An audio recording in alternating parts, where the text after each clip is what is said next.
right, we're going to go ahead and start our first section of the 7B, Unit 7B. We've just finished inference with one proportion. So we did our confidence intervals and our hypothesis tests.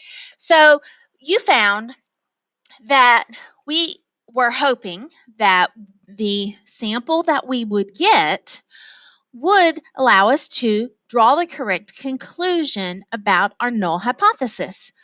We would hope that if our null hypothesis is not true, then we would get an unusual sample that would lead us to reject the null. If it wasn't unusual, then we did not reject the null hypothesis. We failed. But sometimes you actually get an unusual sample just because there was only, say, a 2.5% chance you would have gotten that sample. Well, I mean, that is going to happen 2.5% of the time. So then what might happen is you rejected the null hypothesis even though it wasn't false. Okay? Or you did not reject the null hypothesis and you were supposed to. So those types of wrong decisions that we make, not because we made a mistake in what we made, but just because the sample that we got happened to be one of those rare and unusual ones to get, then that is called a type 1 or a type 2 error. And so we want to talk about the difference between those, what their definition is, what they are, when they occur, and what the consequences of those errors are. So, is one of them worse than the other? When is one of them worse than the other? And so on and so forth. Okay, so that is our topic of today, type 1 and type 2 errors. So, by definition, I kind of just right off the bat remember that for a type 1 error, the null is true. Okay, HO is true. And so then think to yourself, okay, well, if the null is true, then what should I be getting? What kind of samples should I be getting? So if the null is true, in fact, I have a picture of it down here. See, if the null is true, then look at all my p hats down there. Look at my samples. They are all around the null hypothesis. So I should be getting a sample that is close to the null, and I should fail to reject the null. But sometimes I get one of these samples down here in alpha. The rejection region samples here would be unusual, but they're part of the normal model. They could occur. They would cause me to reject the null hypothesis even though I'm not supposed to. That's a type 1 error. So type 1 error happens when the null is true. Type 2 error happens when the null is false. So that's a way I kind of remember it. Type 1, null is true. Type 2, the null is false, or HA is true. So the first one is type 1, HO is true. Type 2, HA is true. Whichever way you choose to remember it, there's several ways. Okay, so we've got a song for type 1 error, and then we'll talk about, we'll then do type 2 error here. So let's play our type 1 error song. I think you'll recognize it. So here we go. I'll move out of the way.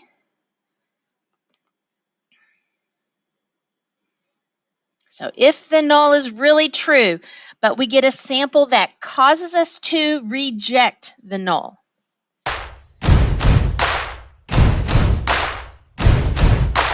If the null is really true and we get a sample that causes us to reject the null, that's a type 1 error. Type 1 error. Type 1 error. If the null is really true and we get a sample that causes us to reject the null, that's a type 1 error. Type 1 error.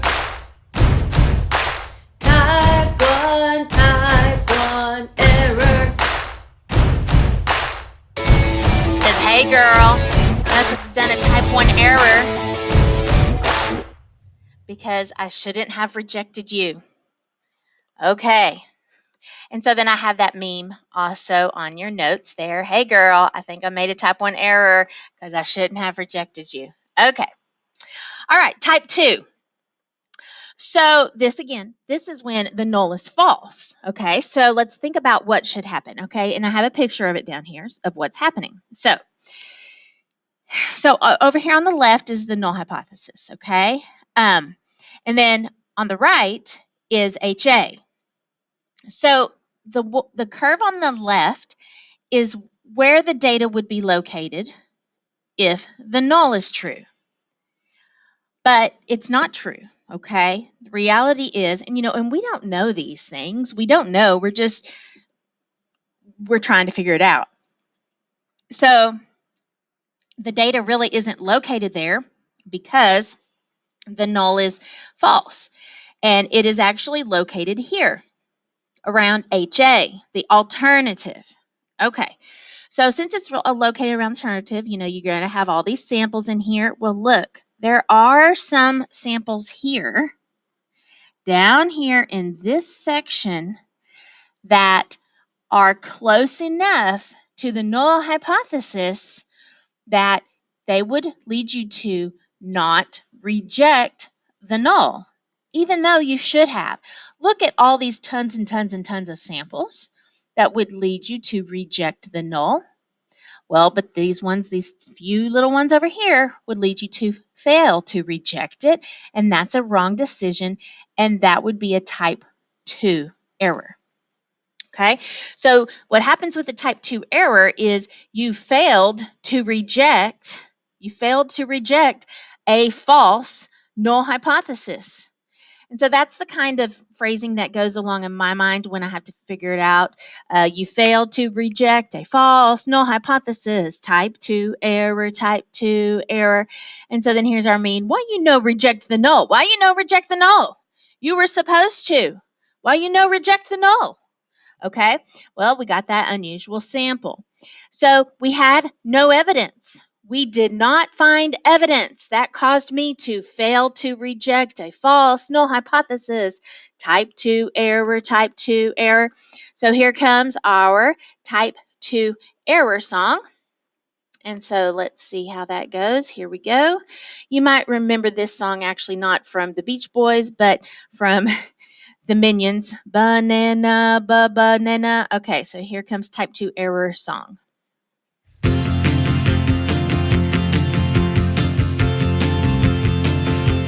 Type 2 error. Oh, type 2 error. Type 2 error. Caused me to fail to reject the false null hypothesis. Type 2 error. Type 2 error. Evidence. Oh, no evidence. No evidence. Caused me to fail to reject the false null hypothesis. Type 2 error. Type 2 error. Okay, why reject the null? Why reject the null? Okay. All right, so let's put this into action, into context, because that's what's most important. But anyway, so here we go. We have a situation where a shipment of parts has arrived, and you decide to take the shipment or not take the shipment. Well, the manufacturing company has that the parts shipped from that the manufacturing company that the parts came from are supposed to have a mean of 2 inches long. Well, if you find that that shipment does not have an average of 2 inches long, then you, as the person there at the dock, will send the entire shipment back. And the manufacturer then will have to send you a new shipment. So I first start out by telling you, okay, so the parameter we're interested in is actually a mu this time, not a proportion. Mu, it's about the average length of the parts in the whole shipment. And the null hypothesis is that the average is 2 inches, and the alternative is that it is not equal to 2 inches. We don't really know. So here is what types of thought processes I go through when I'm thinking about this. So it says, in context, define a type 1 error. So I put this in parentheses because this is not in context. This is just my quick little definition. Okay. So type 1 error. HO is true if the null is really true, but I get a sample that causes me to reject the null. Okay. HO is true, but I reject it. So then, whenever I go and do my defining, I like to say what the reality is and then what our sample makes us think. So I start with, in reality, the average length of the parts in the shipment are 2 inches long. So that's what's really happening. The average, and they are good. They are. You should choose to take that shipment, but our sample was unusual, and it makes us think that the average length of the part of the shipment is not actually 2 inches long. And so, as a consequence, then here comes the consequences. So, the consequence of that error is I reject that null and I shouldn't. So, in this case, I reject that shipment. I send it back to the manufacturer. And as a consequence of that, because consequences we typically think in terms of money, how's that affecting the bottom line? How's that affecting health and welfare? Is it affecting time? So think in terms of what valuable commodities is it hindering on? Money, health, wealth, that's your money. Health, wealth, time, okay? So in this case, the manufacturer is mad that you didn't accept the shipment because it actually is fine, and so then the manufacturer is losing money. So that's the consequence. The manufacturer is losing money because you send back a shipment you should not have. Ultimately, he's going to pass those costs on to you, so you'll end up paying for it in the long run. All right? So next, what would a type 2 error be in this situation? Okay, so I think to myself, okay, that's when HO is false, so I should reject it. But I failed to reject a false null hypothesis, type 2 error, type 2 error. I failed to reject a false null hypothesis. Okay, so when I'm defining, that's when I'm thinking, okay, what's reality and what do I think? So, what's reality? Well, the average length of the parts is actually not 2 inches. They are faulty. The reality is they are faulty. Okay. But I get one of these samples here, and if you think about it, here's what's happening. I'm getting one of these samples down here. Down here in this little section, I'm getting one of those samples right there that are close to the null hypothesis. And then I failed to reject this false shipment or this bad, I would fail to reject this bad shipment, even though look at all of these samples that would lead me to the correct conclusion. Okay, so again, with my definition, the reality is we think the parts are fine. So then we accept the shipment, even though it is bad. All right, consequence. So let's take a look at the consequences. I like to separate this out. Okay, so you think about the consequence. What happens if you accept the shipment that are bad parts? I mean, that could be really, really bad. That could lead to a lot of bad things, depending on what kind of parts they are. What if they are brake parts? All right. So the consequence is my company accepts faulty parts, thinking that they are good. And of course, this is going to cost us money. I mean, it could be really bad. It could even maybe cost lives. For example, and you don't have to, write this example down for sure. But hey, what if you were car person putting together the cars and you got the brakes from somebody and they were faulty? Well, you're putting those faulty brakes into your vehicles. Well, then the automobile industry, then you're going to be accepting those faulty parts thinking they're okay. And then what's going to happen down the line? Faulty brakes are going to cause car crashes and losses of life. And just let me tell you something. Here is the very, very, very, very, very sad truth of the matter, that businesses value money over lives. Okay, you might not be completely surprised about that. Not all of them, but a lot of them do. So suppose this is a manufacturer, or I mean a car company, that has come to the conclusion that, whoa, we have bad brakes in all of our this particular model car. We should recall that so that we are not hurting the customers and causing loss of life and having all those things. Okay. But a recall is very expensive to say, all 3 million cars of that type, come in and we will fix your brakes. I mean, the cost of that is exorbitant. And so I guarantee you that they have got statisticians working behind the scenes to weigh the cost between what's the average we're going to have to pay in those lawsuits? How many of them are going to happen?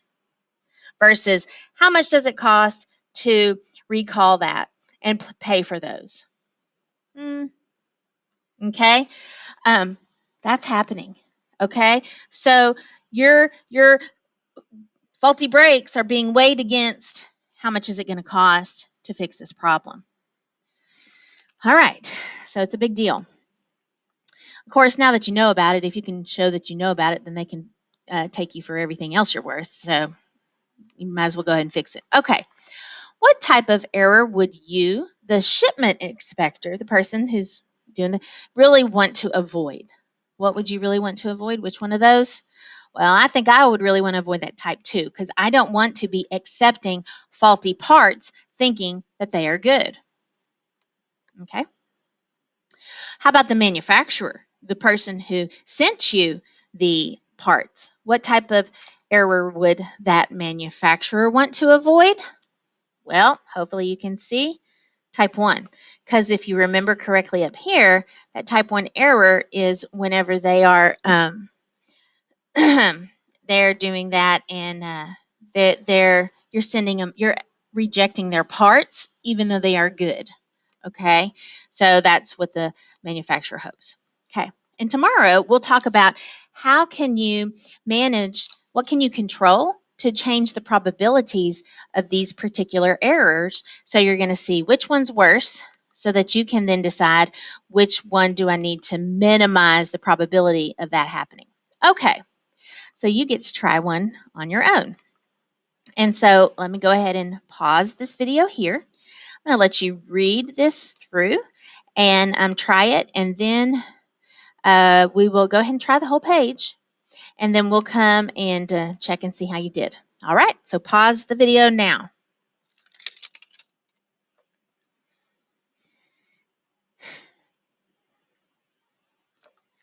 All right, you have figured out this page, and so let's see what we can do here. So we have that the proportion of people who successfully quit smoking after listening to this motivational tape, okay? If the motivational tape is not doing anything, it's just going to, the quitting smoking is going to be 20%, but we're hoping it's greater. So in context, a type 1 error is, so reality is, the motivational tape is not increasing and making it at a higher rate. The null is true. It's the same rate as it always has been, but our sample makes us think that the motivational tape is helping. Okay, so the consequence is what's going to happen if we think the tape works and it really doesn't? People are going to spend their money on a product that they are told works when it really does not. They waste their time and money. All right, type 2 error is the opposite, where we failed to reject a false null hypothesis. So we did not detect HA was true. So in reality, the motivational tape is increasing the success rate. So it's a good product, but we didn't detect that. We think it's still the same rate as just regular quitting smoking and not making a difference. So, this type 2 error, you are not detecting something that actually is making a difference. Okay? So, the consequence of a type 2 error is that you have that missed opportunity to help people quit smoking.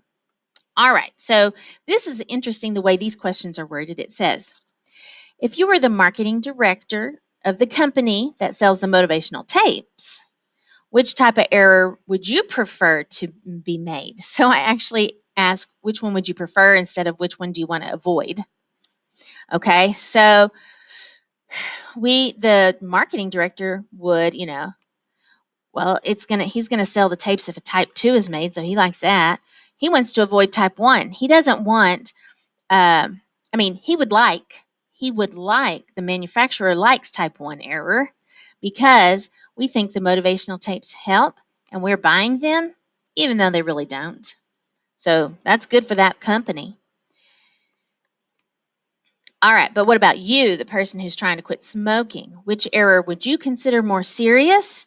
Well, I would be angry, type 1 error, probably, because I would be angry if I wasted my time and money on a product that didn't work. Now, you could also say, I would be sad if a type 2 error were made because they're missing out on the opportunity to be assisted. So there's that as well. Okay, so there is your conclusion to type 1 and type 2 error.